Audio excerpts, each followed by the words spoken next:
오늘 말씀은 긴 것 같지만 사도의 권리에 대해서 말씀하고 있습니다. 개인적으로 이렇게 사도 바울이 쓴 내용을 왜 이런 내용들을 썼는가 하는 그런 과정을 봐야 됩니다. 그 과정이 뭐냐면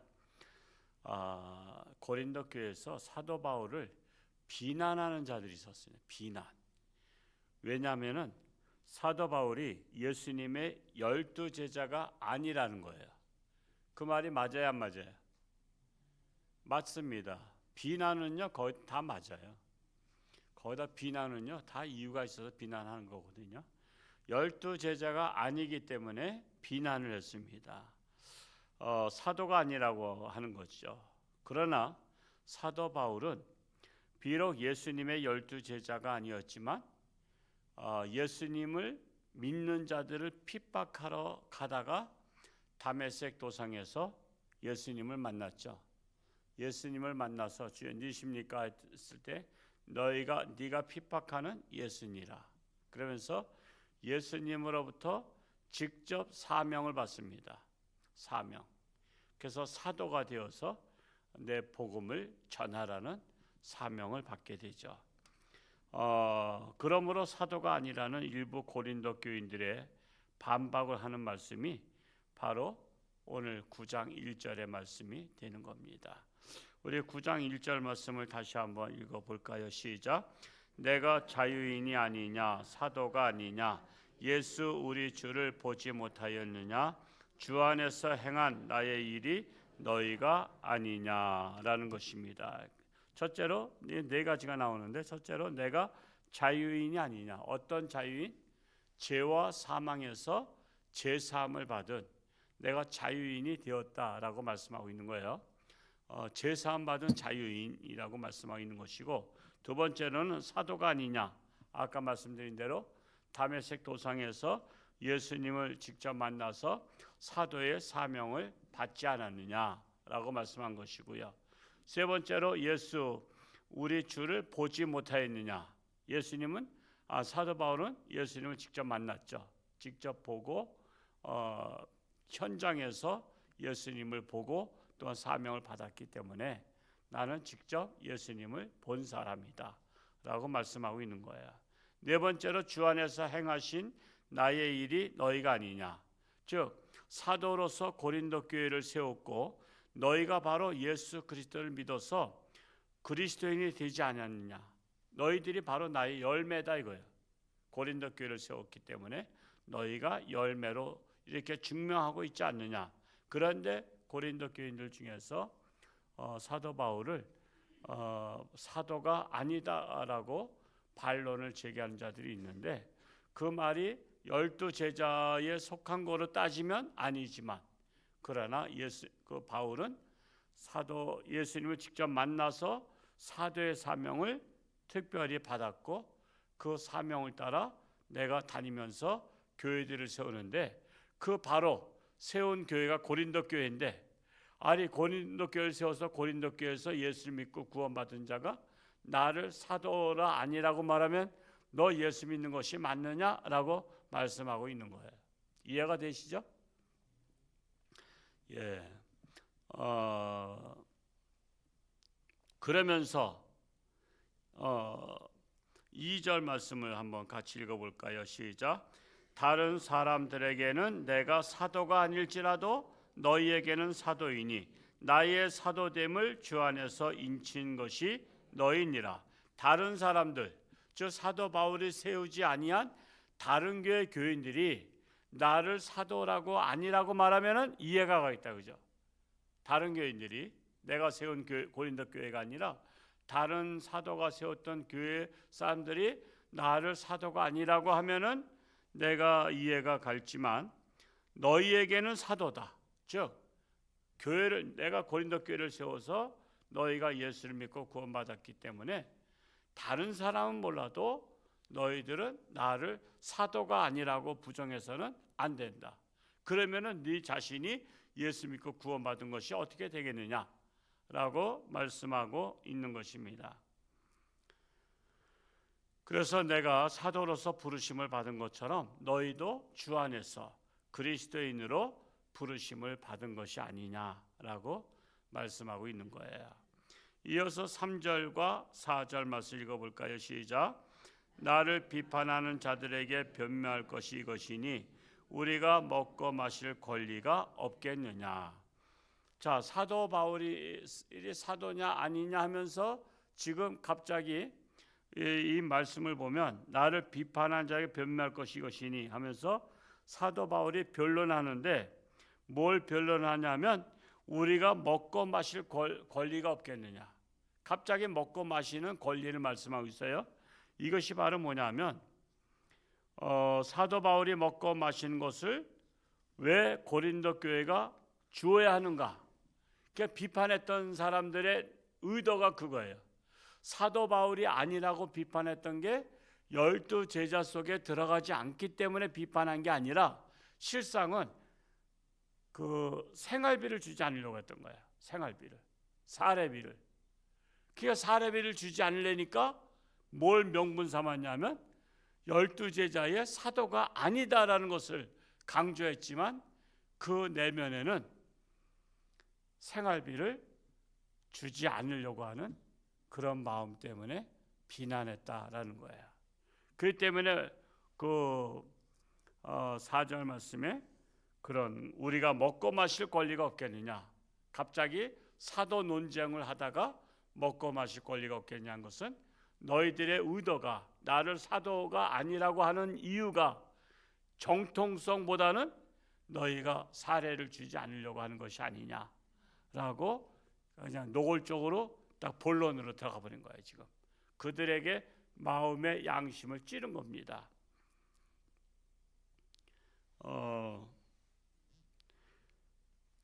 즉 사도 시비를 건 것은 먹고 마시는 생활비를 고린도 교회가 대주는 것이 아깝다라고 생각해서 그랬던 것입니다.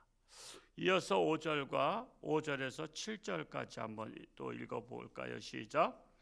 우리가 다른 사도들과 주의 형제들과 게바와 같이 믿음에 자매된 아내를 데리고 다닐 권리가 없겠느냐? 어찌 나와 바나바만 일하지 아니할 권리가 없겠느냐? 누가 자기 비용으로 군복무를 하겠느냐? 누가 포도를 심고 그 열매를 먹지 않겠느냐? 누가 양떼를 기르고 그 양떼 젖을 먹지 않겠느냐? 사도 바울도 다른 사도들과 같이 아내를 데리고 다닐 권리가 없겠느냐? 근데 사도 바울은 결혼했어요, 안 했어요? 결혼 안 했어요. 독신자입니다. 그런데 베드로는 결혼했죠. 그 다른 제자들도 거의 다 결혼했어요. 그러니까 결혼한 자로서 그 생활을 하려면은 그들에게 당연히 생활비를 줬단 말이에요. 교회들이 다 모금을 해서 즉 헌금이죠. 헌금을 해서 그분들은 오로지 복음을 전하는 일에만 애쓰니까 그렇게 헌금을 해서 했단 말이에요. 그런데 즉 사도 바울과 바나바도 세상 일 하지 아니하고 오로지 주의 일만 할 권리가 있다라는 거예요. 이는 마치 군인이 자기 비용으로 군복무를 합니까? 아니잖아요, 그렇죠? 나라에서 책임을 진단 말이에요. 군에 입대하면은 뭐 옷서부터 속옷서부터 모든 신발까지 다 책임을 졌어요. 요즘도 그런가요? 뭐 자기가 사서 하나? 지금 시스템이 어떤지 모르겠어. 군에서 다 지금도 주죠. 기본적으로 군에서 다 주는 거야. 그게 그래야지 오로지 나라를 지키는 일에만 신경 쓰라 이거야. 그게 아까운 게 아니란 말이야. 그게 아까운 게 아니 군인들은 거저 먹고 거저 뭐 입냐? 그러면 안 돼. 나라를 그들이 있기 때문에 뭐 전쟁도 안 하는데 뭐 필요하냐지만 그들이 전쟁을 막고 있는 거거든요. 예를 들어서 보초가 있으면 도둑이 들어와 안 들어와? 보초가 없으면 들어오는데 보초가 있는 것 자체가 도둑이 못 들어온 것 같은 거야. 그래서 군인은 그냥 있다는 그 자체로서 상대방이 쳐들어오지 못하는 거야. 군인이 있기 때문에. 그게 큰일이라는 거야. 아니 군인들은 아무것도 안 하고 맨날 뭐 뜀박질하고 훈련이나 하고 저 군인들이 왜 저렇게 국방비 예산을 많이 들여서 뭐 월급 주고 먹느냐 그러지만 그들이 그렇게 하는 자체가 나라 지키는 거예요. 그래서 군인이 많으면 많을수록 아유 우리가 쳐들어가기 힘들겠다. 왜? 군인이 막강하니까. 그래서 군인들이 먹고 사는 거 다 나라가 책임을 지듯이 이건 당연하다는 거예요. 그러면서 또 예를 들었죠. 포도나무를 심는 자가 포도 열매를 먹을 권리가 있어요, 없어요? 먹을 권리가 있다는 거예요. 양떼를 키우는 자가 양떼의 젖을 먹을 권리가 있어요, 없어요? 있다는 거예요. 이거 상식을 말씀하고 있는 거예요. 이와 같이 사도 바울과 바나바가 고린도 교회를 세우고 당신들을, 즉 고린도 교인들을 말하고 있어요. 당신들을 하나님의 자녀, 제사함을 받고 하나님의 자녀가 되었고 영생을 얻을 수 있도록 주었는데 생활비를 주는 것이 마땅하지 않느냐, 이게 말씀하고 있는 거예요. 그러니까 사실은 이렇게 쓰기까지에는 어떤 일이 있었어요? 사도 바울을 비난하면서 사도가 아니니까 생활비를 끊자라고 하는 그런 이면적 그런 내용들이 있었던 거예요. 그래서 사도 바울은 그 사도 바울이 아니라는 그런 교회에서 비판적 그런 것들이 많았어요. 근데 결국에는 사도가 아니기 때문에 주지 말자가 아니라 그냥 주는 것이 아까우니까 주지 말자. 근데 그것을 애들러서 사도가 아니라고 표현해서 그렇게 했다라는 사실입니다. 그래서 사실은 뭐 목사들은 이 성경을요, 이 신학교에서는 성경 공부는 안 해요. 성경 공부는 안 하고 뭘 하냐면 이런 성경이 쓰여지게 된 배경, 그런 것을 배우는 거예요. 사실은 이 고린도 전후서가 왜 쓰여졌냐, 로마서가 왜 쓰여졌냐, 이런 것들을 배우는 것이지. 목사님은 뭐 신학교 가서 성경을 많이 알겠다는데 성경은 각자가 이제 하는 거예요. 각자가 공부해서 하는 것이고 우리 신학적으로다가 이 배경이 어떻게 쓰여졌느냐. 그래서 여러분 이거 그냥 성경 읽을 때에는 이게 이런 배경을 얘기하지 않으면 그냥 왜 이것이 밑도 끝도 없이 이런 내용들이 있는가 하고 우리 성도님들이 오해할 수도 있다는 사실이에요. 그래서 제가 지금 배경을 말씀하는 거야. 즉 사도 바울이 사도가 아니라고 하는 것은 그저 고린도 교회가 자꾸만 사도 바울이 지적을 또 많이 했잖아요. 여러 가지로 거기에 문제점이 많아. 음행의 문제라든가 우상 숭배라든가 또 제사상에 먹는 거. 그러니까 기분이 좀 안 좋은 거야. 지적을 하니까. 사람은 칭찬만 하면 기분 좋은데 지적을 많이 하니까 기분 나쁜 데다가 우리가 또 생활비를 대줘야 되느냐, 아예 생활비를 괘씸하니까 끊어버리자. 근데 끊으려니까 이유가 있어야 될 거 아니야. 그래서 그는 사도가 아니래 하면서 그렇게 소문을 퍼뜨린 거예요. 그래서 교인들을 혼란에 빠뜨리게 하는 그런 지도자가 항상 어디나 있다는 사실이에요. 이어서 9절과 10절 말씀을 읽어볼까요? 시작. 모세의 율법에 곡식을 밟아 떠는 소에게 망을 씌우지 말라 기록하였으니 하나님께서 어찌 소들을 위하여 염려하심이냐, 오로지 우리를 위하여 말씀하심이 아니냐. 과연 우리를 위하여 기록된 것이니 밭가는 자는 소망을 가지고 갈며 곡식 떠는 자는 함께 얻을 소망을 가지고 떠는 것이라 그랬습니다. 자, 모세 율법을 비유로 말씀하면서 곡식을 밟아 떠는 소에게 망을 씌우지 말라 했어요. 망을 왜 씌웠죠? 망을 안 씌우면 풀을 이렇게 가다 보면 풀이 있어. 그러면 풀 뜯어 먹냐고 일이 잘 안 돼. 그래서 망을 씌우고 일을 시켜. 근데 망을 씌우지 말라는 거예요. 풀을 뜯어 먹고 싶으면 뜯어 먹게 하라는 거예요. 뜯어 먹게. 그러면 자, 소를 위해서 풀을 뜯어 먹으라고 하는 거예요? 아니면은 주인을 위해서 풀을 뜯어 먹으라 하는 거야? 얼뜻 보면 소에게 배려심을 가지고 소가 풀을 뜯어 먹게 하는 것 같지만, 소가 간간히 맞으면 중간중간 뜯어 먹는 것은 뭐야? 우리 사람을 맞으면 주식이야, 간식이야? 간식이잖아, 간식. 때가 됐을 때 주는 것은 주식이야. 근데 일을 하다가 중간중간에 풀을 뜯어 먹으면 힘이 나, 안 나? 힘이 나죠.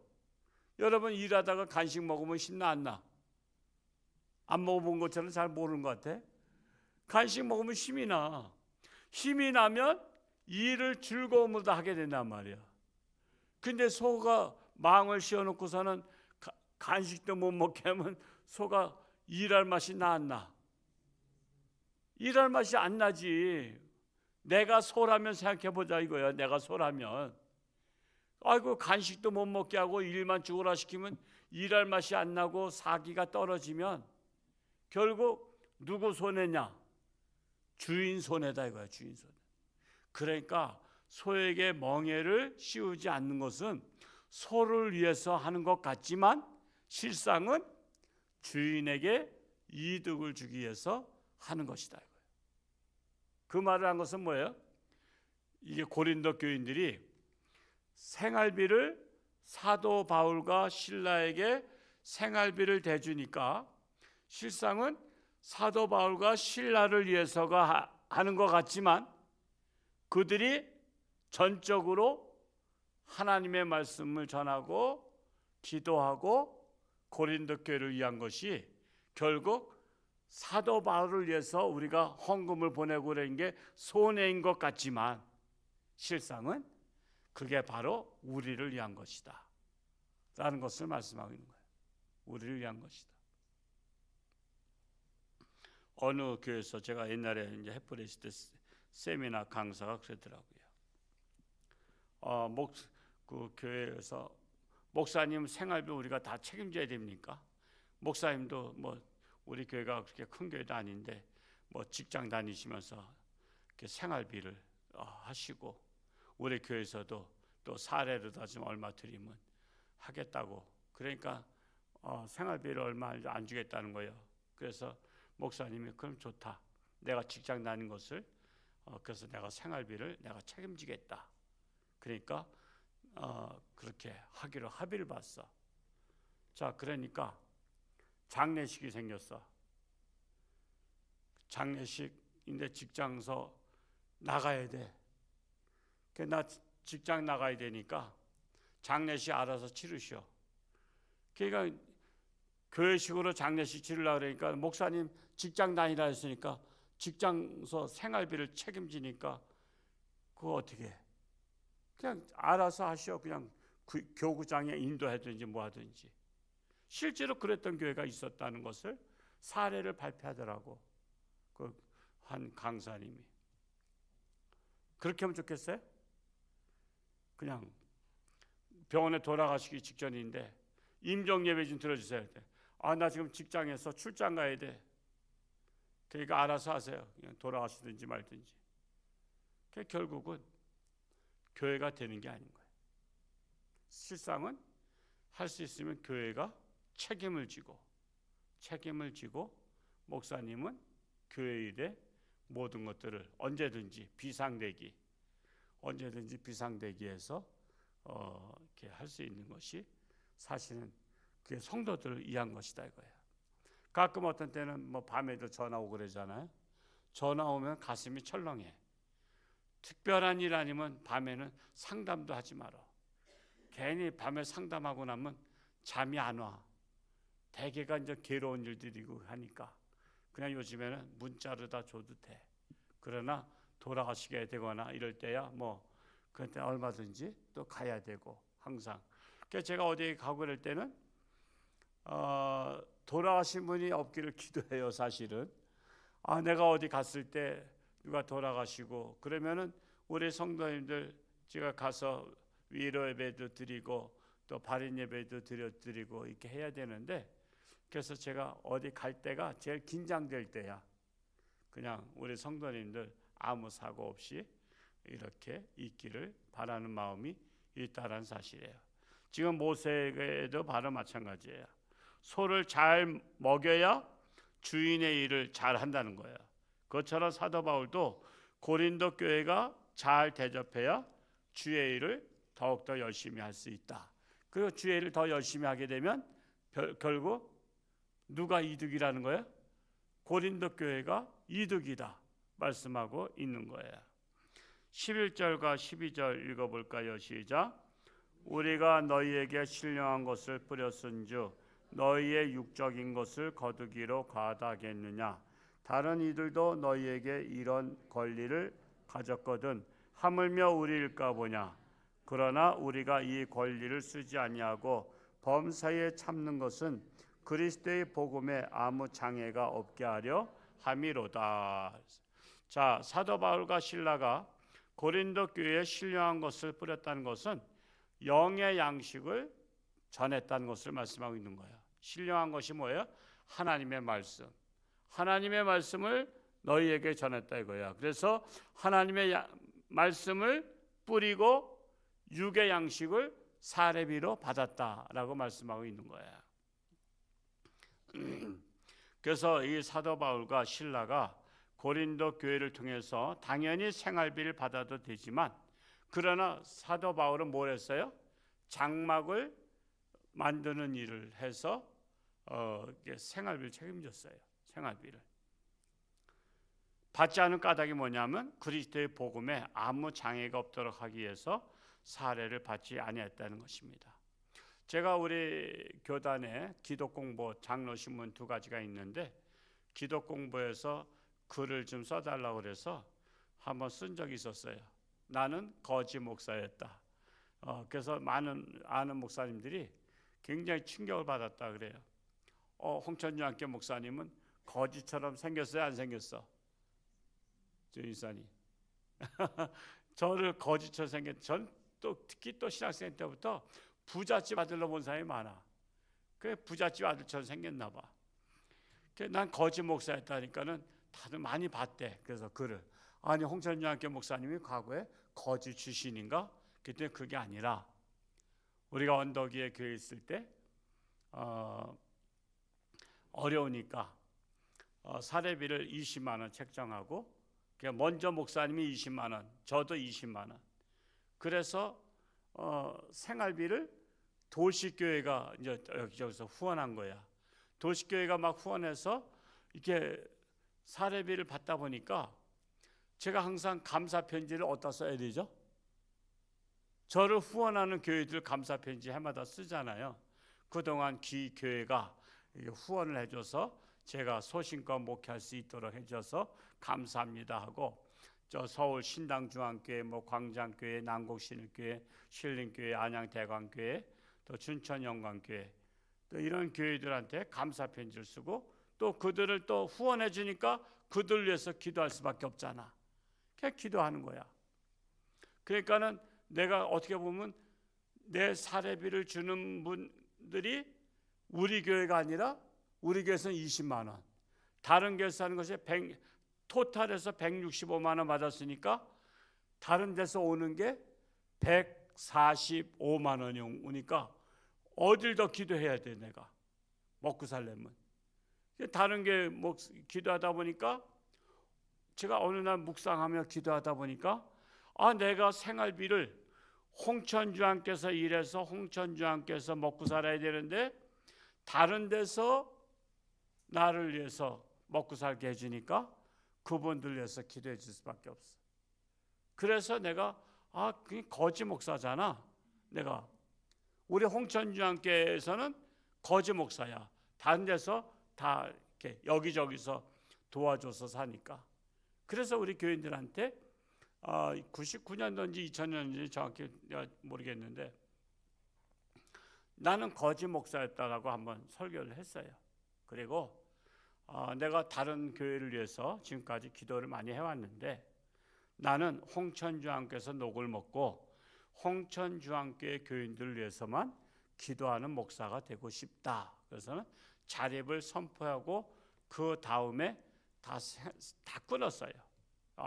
저 후원하던 교회를 다 끊고 끊었더니 신당 주안교회 허재철 목사님 지금 이제 하늘나라 가셨습니다만, 아이고 그 신당 주안교회 아주 큰 교회예요. 그 지금까지 많은 시골 교회를 후원했지만 스스로 자립했다고 선포하고 고만 후원 보내달라고 한 자는 저밖에 없었대요. 그래서 구묘 철야 때 와서 간증해달라고, 난곡신일교회 가서도 간증하고 이러면서 제가 하고 그랬었는데, 그러고 나서 이제 주는 목사가 되기를 기도했어요. 주는 목사 되려면 어떻게 해요? 우리 교회가 복 받아야 되잖아. 그래서 우리 홍천주안교회가 복을 받아서 주는 홍천주안교회 되기를, 받는 교회가 아니라 그 기도했더니, 제가 이번에 이제 내일도 전도 세미나 또 강원도에서 해야 되지만, 제가 주는 목사가 얼마나 됐는지를 1년 동안에 준 거를 토탈을 계산해 봤더니 지난해 9,980만 원, 9,980만 원을 주는 교회가 된 거야. 그러니까 얼마나 감사해. 얼마나 감사해. 이제 받는 교회가 아니라 주는 교회가 됐고, 내가 거지 목사가 아니라 이제는 주는 목사가 된 거야. 제가 이걸 전도 세미나 가면 목회자들 꼭 얘기를 해요. 내일도 얘기를 해야 돼. 그러면 이제 미자립교 목사님들이 혹시 또 시험에 들어가지고 교회 안 다닌다 그럴까 봐 걱정은 되지만, 자존심 상하기도 하지만, 근데 내가 실제로 그랬었고 기도 공부에다 냈었으니까 내 얘기를 할 거야. 내 얘기. 당신들은 아니다 이거야. 당신들이 스스로 생각할 때 나는 부자 목사다 하면 부자 목사인 줄 아시라 나 그럴 거야. 근데 나는 그랬던 거야. 그리고선 그러고 나서 우리 교회가 주는 교회를 표방하고 10분의 1 속에 들어가는 교회가 되는 것을 기도 제목으로 삼았더니 그렇게 됐어요. 우리 교회가 우리나라에 있는 교회 중에 평균 150명 출석하면 10분의 1 속에 속한대요. 근데 우리 교회 한 200명 출석하니까 우리는 10분의 1 속에 넉넉히 들어간 교회가 됐고, 우리 예산 중에서 4분의 1이 주는 교회가 된 거야. 그러니까 참 복을 받은 거야. 복을 받은 거야. 그래서 어느 교회나 자기 교회 목회자는 그 교회가 책임지려고 해야 되는데, 저도 사실 처음에 왔을 때 뭐 목사님 알아서 딴 데서 생활비 받기를 바라는 거야. 그걸 신경을 안 쓰는 거야. 신경 안 써. 우리 목사님은 다 알아서 능력껏 다른 데서 생활비 받아서 하니까 우리는 생활비 걱정할 필요 없다, 이렇게 생각하는 거야. 근데 그런 자세를 가져가지고는 그 성도들이 복을 받긴 틀린 거야. 우리가 책임을 져야 되겠다 해야지. 목사도 내가 나를 생활비를 주는데 그 교회를 위해서 기도하지. 그래서 제가 가는 데마다 목회자들 세미나 할 때마다 당신들은 교인들을 복받게 하라. 복받게 하라. 교인들이 당신들의 생활비를 책임지게 하는 사명을 갖게 하라. 그래야 성도들이 복을 받고, 그리고 당신도 온전히 그 교회를 위해서 성도에서 기도하지 않겠냐. 제가 그게 바로 그거예요. 저도 사실 먼저 그 교회에서 장로님도 개별적으로도 생활비를 제가 자립할 때까지 보내준 분, 한 20만 원씩 계속 보내준 분도 계시고 그랬지만은 다 끊었어요. 끊고 나니까 이제 그 축복이 홍천주안교회에다가 흘러들어온 거예요. 그래서 우리 교회가 복을 받은 거예요. 사실 이렇게 우리 교회가 큰 교회는 아니지만 그래도 이 정도 교회가 되고 영향력 있는 교회가 된 것이 얼마나 감사한지 몰라. 그게 바로 주는 교회로 다 표방했기 때문에 그렇게 된 거예요.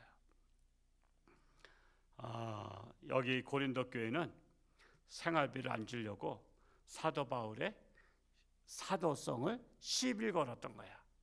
근데 내면에는 생활비 문제 때문에 그랬던 거예요. 그래서 사실 고린도 교회는 없어졌어. 지금 없어요.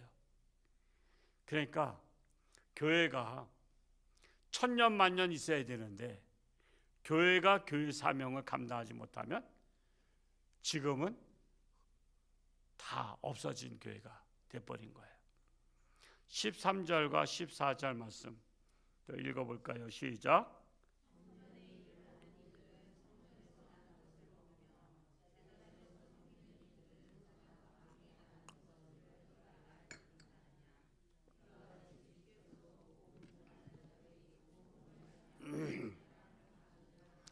자, 성전의 일을 하는 자들은 성전에서 나는 것을 먹는 것이 당연한 일이다. 이와 같이 주님께서도 명하신 것이다. 복음을 전하는 사도들은 당연히 복음을 전하는 자로 고린도 교회가 책임을 지는 것이 마땅하다. 이렇게 말씀을 하고 있는 거예요. 이거는 고린도 교회뿐만 아니라 하나의 샘플로서 모든 교회는 자기 교회 목사님은 자기 교회가 책임을 지는 것이 마땅하다라고 말씀하고 있는 것입니다. 15절 읽어볼까요? 시작. 그러나 내가 이것을 하나도 쓰지 아니하였고 또 이 말을 쓰는 것은 내게 이같이 하여 달라는 것이 아니라 내가 차라리 죽을지언정 누구든지 내 자랑하는 것을 헛된 대로 돌리지 못하게 하리라. 그래서 사도 바울은요, 그래서 그런 소리 듣기 싫어서 자급자족했어요. 자급자족. 그 자급자족을 하다 보니까 자기 권리를 행사하지 않다 보니까 대신 교회가 책임이 없어졌어요. 책임이. 그러니까 자꾸만 구설수에 오르면요, 어떤 마음이 들어요? 아, 그래, 내가 안 받고 말지 뭐 그런다고 사람이. 자꾸만. 아, 우리 목사님 말이야, 이 교회에서 주는 것만 가지고 살라래. 어떻게 좀 본인이 좀 책임도 지지. 그런 소리 들려오면 누구나 다 감정 상하는 거야. 그게 사도 바울도 그런 거예요. 차라리 내가 그럼 장막 깁는 일을 내가 할게. 내가 주의 일만 열심히 하려고 했더니 그렇게 사도가 아니라는 등 소문을 내고 자꾸만 복음을 전파하는데 그렇게 방해가 되고 그렇게 모함을 할 바에는 내가 차라리 장막 기면서 내가 먹고 사는 건 내가 책임질 테니까 너희들 알아서 해. 그러면 주기 싫으면 관둬. 그렇게 된 거예요. 그러니까 고린도 교회는 오래가지 못했어요. 결국 문 닫았어요. 그럼 결국 누구 손해야? 자기들과 자기 후손들의 손해 본 거야. 고린도 교회는 지금 흔적만 남아있다 그래요.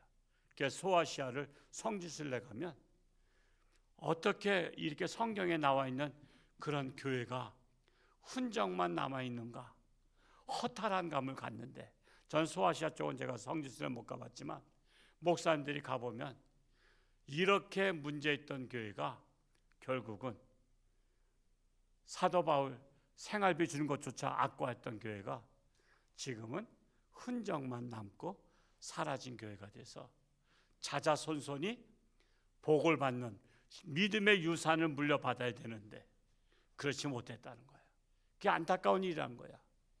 그래서 제가 얘기하는 것은 바로 그거예요. 우리 교회는 믿음의 유산을 물려줘서 올해 홍천주안교를 통해서 여러분의 자자손손이 하나님을 믿고 제사함 받고 구원받고 축복의 전당이 되길 소원하는 거야.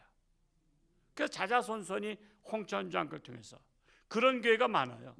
영락교회도요, 1대, 2대, 3대 자손들이 예수 믿으면서 안수입사가 되고 장로가 되고 이런 분들이 계시고, 정릉 감리교회, 세문안교회, 그런 교회들도 다 믿음의 유산들 자손들이